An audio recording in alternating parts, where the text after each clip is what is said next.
Hello అందరికీ. ఎన్ని కూరగాయలున్నా సరే బంగాళదుంపలంటేనే చిన్నప్పటి నుంచి మనకెక్కువ ఇష్టం ఉంటుంది. మన పిల్లలకి కూడా అంతే. అది తప్ప ఏ కూర చేసినా బాక్స్ వెనక్కి తీసుకొచ్చేస్తారు.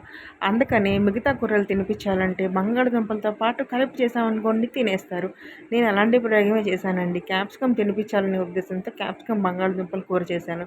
ముందుగా రెండింటిని కడిగి ముక్కలు చేసి పెట్టుకున్నాను. తర్వాత తిరగమాత వేసి ఉల్లిపాయలు వేయించుకున్నాను.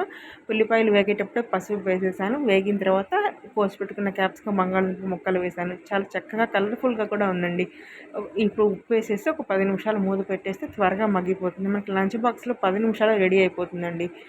తర్వాత మగ్గిపోయిన తర్వాత చూడండి ఫాస్ట్గా మగ్గిపోయింది. నేను నువ్వుల పొడి వేసాను. మీరు పప్పుల పొడైనా వేసుకోవచ్చు. చాలా టేస్ట్గా ఉంటుంది. వదలకుండా తింటారండి పిల్లలు.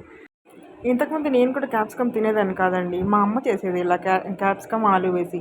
అప్పుడు చూసి నేను కూడా నేర్చుకున్నాను. నచ్చిందా ఒకసారి ట్రై చేయండి. లైక్ చేయండి. Thanks for watching.